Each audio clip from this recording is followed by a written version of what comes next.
to the Bills and the injury report. I didn't see this first, but I had friends in a group thread talking about Cook's injury from having missed practice yesterday, and one of the Twitter doctors was tweeting about how he didn't like how the injury looked. Then as soon as I went to Twitter, I saw he's practicing. So much ado about nothing. Well, that's, the Twitter doctors, right? I don't know what to say about that other than, I think the thing you can gain from it more than anything when you saw yesterday was the fact, Mike, that he finished the game last week. Yeah.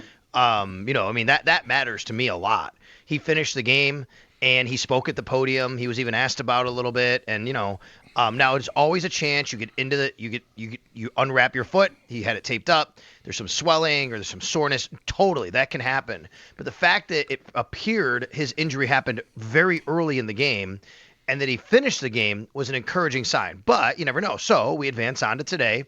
And as you guys know, we were only able to watch a very limited portion of practice, like stretching and individual drills. He was out there for stretching, and I watched him. He was doing running back drills. So, that's a good sign. I saw him going over bags and cutting. So, hopefully everything's on track for him to play on Sunday. Yeah, I've just seen, in the few minutes between last segment and the start of this segment with you, a clip from a Kay Adams show where, and guys, take this for what it's worth, but Cook is on that show saying, like, I'll be fine for Sunday. Like, guys often say that, and it's not always, it's not official or anything, but it feels very much like it's trending towards him playing. It feels like yesterday was let's just back off for a day here, and make sure he gets right and he feels right type of day. I mean, he's carried quite a bit of load here, and including last week, and he's a big part of their offense. I mean, just look at right now what they're doing compared to last year and not doing with other running backs in the roster. I mean, this guy is it, right? He's the guy. He has become the bell cow. That's really has, which is really interesting. The way that they've approached this position, where it's kind of way different than in years past. That said, guys, I mean, I'm sure that the rushing title would be very important to him, and missing a game would suck. Not that it's about individual accolades, but let's also remember he's from South Florida. He grew up there, and it's probably an important game for him to want to play against the Miami Dolphins down there. Well, look, I mean, this doesn't exactly – it's not a smoking gun here, but I have been worried about his usage, like him being overused. And, he got hurt at the beginning of the game, so it's not like, you can – but he still played 70% of the snaps in the Chief game. After having suffered some degree of an injury early in the game – I get that his value being on the field, and that's a game you want to win, and I understand it all. I think it might speak to the failure of the other running backs to come through, that they had to lean on him that much after having already suffered an injury in the game.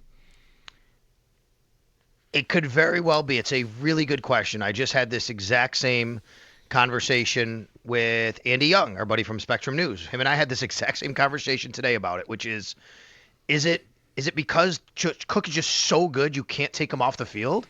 Or is it, look, we're not really feeling it and trusting him? Ray Davis has really not played much this year, and he's not getting the ball much. And when he's been out there, he hasn't done much, quite frankly. But he's not far removed from last year of really playing a big role. Ty Johnson, same thing. He's been a big part of this. Now, he did score a touchdown. See what it feels like. I have to go back and look at his snap counts. He's been getting a little bit more run. But it could very well be that. It could just be that he is so good, and even though he got banged up, I don't care. He's so good, and we're going to be fine, and we have a good offensive line, and he's not taking big shots, and his yards before contact are good, so we can still protect him here in this situation. It could be that as well, of why he stayed on the field and still became that guy despite, having that you early on. He has increased his value, and it's great that it at least happened after he got the contract. Because if this gap between he and Davis really it's just what I'm talking about. Johnson is going to have his role as the third down back, and they trust him blocking and all that. But really, it's that Davis, the gap between Davis and Cook, I think, has grown this year. Last year, I wouldn't say it was like a dead heat or anything. Cook was the better player, but it wasn't as wide a gap between the two. Davis just has not come through at all for them when given a chance. So they've had to lean on Cook. Yeah, sorry, I'm looking right now. last year, basically, when he topped out, when he had his highest percentage, guys, he never played a game. Actually, week 1 against Arizona he did. After that, never played a game with over 59%. Never got to 60% snaps. This year, he's already played 2 games over 70%. Right. And one over 66. 3 games over 70%. 75 last week. So yeah, I don't know what to make of it necessarily. I don't want to believe, but I think about this. I don't want to believe it's we paid him, we're playing him. You know what I mean? Like that kind of thing. I don't think the Bills would operate that way. Me either. I think that would be really short-sighted. Exactly. So I think he has done everything. And I'm going to go back to training camp. And when James talked to us about his contract before he signed it, when everything was going on, he said he had a goal to be on the field more on third down, be on the field more in general. So whatever he did to give the coaching staff that confidence in him, good for him, because it's come to fruition for what he told us he wanted to do. Is there a good working theory on Davis not playing more other than Cook just needing to play more himself? Because when Davis has played, I mean, it's 2.1 yards per carry. Like they're not getting anything out of it, even in games where Cook did great. You think maybe it would just he would fall right in. But is there any working theory on him? I would say no, I don't think so. But if you want to get to things like, is he not as effective as an inside zone runner, right? Something like that, what they like to run. He's not as effective in the style that they're using with James Cook specifically right now at the offensive line, but it's not really any different than last year. And I thought he was pretty effective last year at times, right? So I don't really know. I can't tell you there is, to be quite honest with you. I really would have thought. I remember Cook talking like that, and to me, you know what that sounded like is like I want to work on my pass blocking and show this team that I can be reliable in that. And I don't know how many reps he would have had in this game Sunday, but I know there's one where he tried to pass block and got absolutely run over.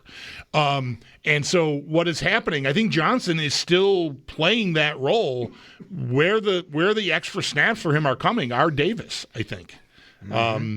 So I don't know. It's funny. I don't know if you were involved in this conversation or not, but earlier this season, this has been a subject really all year already. Davis, it's not like he's dropped off like at some point this season. It just hasn't happened yet this year. And earlier this season, the guys on the morning show were running through last year's games. And aside from the Jet game where Cook wasn't active, most of the times that Davis got like the most of his work were games they were way ahead. Sure. Right. So he hasn't truly been a real big integral part of like the offense. It's really been more of we're going to use you when we can get James out of the game. Right. Minnesota did an interesting thing last week with Detroit and Jahmyr Gibbs, simplifying it. Basically, they just blitzed every time he was on the field and forced the Lions to keep him in, which Campbell talked about later as like, we got that wrong. We got to figure out a pivot, yeah. I think Matt Collar said on his podcast that maybe they did that 15 times in the game and got 7 sacks out of it. And Gibbs had like a nothing day. Can't be that easy, but it seemed to be a working strategy there for the Vikings in an upset win. All right, Sal, to the injury report. Can I just add this one thing to it, by the way, real quick? Yes. It is funny. I'm looking at the snap counts. Reggie Gilliam, I know he's a fullback, and I get it, but because of the style of offense and what they're running right now, 61% this for the season. 61% Cook. Ty Johnson, 27. Reggie Gilliam, 24. Reggie Gilliam's been on the field for a quarter of the Bills' offensive plays, and then it's Ray Davis at 12%. And he also hasn't touched the ball yet this year. That's right. Gilliam. Yeah. Sal Capaccio on the Wester Hotline. Is Benford the name we're listening for tomorrow morning, maybe, with McDermott down limited DNP? Played 100% of the snaps, speaking of snap counts, last week, but something came up. Yeah, I think that's the one. Not good today that he did not practice today. So after showing up at the injury report yesterday as limited, not knowing he'd be on the injury report, and then showing up as we talked about, could be a number of things. Looks like he did probably do something in practice because now he goes from limited to DNP today. So I think we're probably looking at Max Harrison getting his first NFL start on Sunday. A.J. Epinesa still in concussion protocol, has not practiced this week at all. Shaq Thompson still dealing with the hamstring, has not practiced this week at all. Sam Franklin, special teams ace and safety, was out today but with an illness. With this news about Epinesa, and we'll see what comes of that, but that he's still in the protocol and hasn't taken any, right, he's not progressing through it. He's still at the, right, so the week's going to... Not at least to the point to be on the field at all. Right, That's so the week could run out on him. We spent a lot of today and really all this week, Sal, talking about Brandon Beane and his job performance at the trade deadline. Landon Jackson is a third-round pick. They've lost Michael Hoecht. They might be down Epinesa. Athletically, I guess, looking at measurables even, I feel like Landon Jackson, could you ask him to try to do the things that Hoecht was being asked to do in this defense? Like, maybe that's too much on his plate. I don't know. But a third-round pick that has barely played, and now it's a position of need, is really going to shine a light on him, I think. I agree. I don't think you can ask him to do that. He is more of a edge-setting defensive end is really what he is. I don't think you could really ask him to play that role, to play off the ball, to move inside, stand up. And that also, by the way, it's not just what really the Bills, they lost in Michael Hoecht, which we all saw on the field. I mean, he was just a guy that could do so many things so well athletically. They also really lost a lot of the IQ that he brought to the table. I mean, he's an Ivy Leaguer, went to Brown, and he would set the defensive front on passing plays a lot of times. Watch him before the plays. He was pointing out. He was showing what's going on. Like, that was his role. To me, like, that you don't have to have the person who replaces Michael Hoecht to do that, right? You could have other people do that. Yeah. I get it. But I just think to throw Landon Jackson into there when he's been inactive, to me, Landon Jackson needs to be, hey, go out there, set the edge for us, and maybe get after the passer a couple times a game. That would really be a big benefit to allow other people to do those things. Maybe he's purely an Epinesa replacement if Epinesa doesn't play, and Javon Solomon plays that, that interior role, because he has been doing that in the absence of Hoecht, right? That's right, Javon Solomon. And as you guys brought up the other day about, Dorian Williams being on the roster and a guy that might be able to do something like that. Yeah. He's a little bit different, Dorian Williams, because he is an off-ball linebacker. Javon is used to playing down on the line of scrimmage, so he can get a little closer. He understands how that game is particularly played right there. But Dorian Williams has been used as a spy quite a bit in his NFL career. So I think you'd be comfortable if Dorian Williams has to be that guy there in the middle. But probably Javon is the guy immediately that goes to more of the Hoecht role. Some guys have been trending up. Does Josh Palmer play this week? Good question. I think it's looking good for him. The fact that you know what actually tells me more about Josh Palmer isn't this week. It's he actually practiced last week a little bit. Right. Like, he's been on the field for over a week now. So to me, that's a really good sign. He started practicing last week, so you add that in with 2 limited days over the last couple of days, and I think that's looking a lot better for him. And then Joey Bosa with the wrist injury. Yesterday he was a DNP. He did have his wrist either taped up, cast. So his wrist was covered today, so you could see that. But he was practicing. He was out there, which is good news, obviously. Okay, that's all I got. One more. Actually, I just thought of it. We talked about this for a minute earlier. Tonight's game. Yeah. What's better, the Raiders upset to close the gap for the Chiefs, or a Denver win so that Kansas City is closer to buried? Mike, do you realize that right here in front of me, I have a sheet of paper that it says, if Mike asks you, do you have any questions for us? This is it? That was the question. Oh. Who do we want to win What's tonight? better for the Bills tonight? Yeah. It's a good question, because I was actually going to throw it out on social, too, to see what Bills fans said.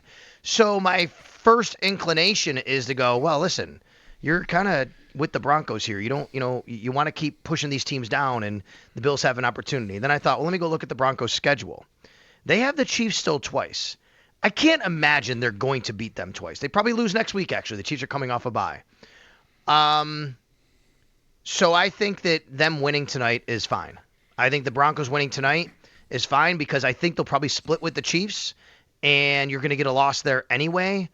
I don't know. I think that's the way I would want to look at it here, because they still have the Commanders, the Raiders, the Packers, the Jags, and then the Chargers at the end. There's some winnable games here for them, but I think that's where I land right now, which is, you know what? Maybe let them win tonight. But if they lose, I don't think you're upset if you're a Bills fan, to be honest with you. You're going to be happy either way. One of those games. Happy I guess either way. so. I guess so, yeah. Unless you have money on it and, you're betting one team or the other. And you don't get that Trey Tucker anytime touchdown. Otherwise, you're going to have a great night. Right. Okay. Or the Adam Troutman.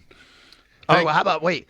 I heard today on NFL Live, here's for your prop bets and things like that. Maybe Joe said something like this. Apparently, the Broncos are terrible at defending tight ends, and tonight they face Brock Bowers.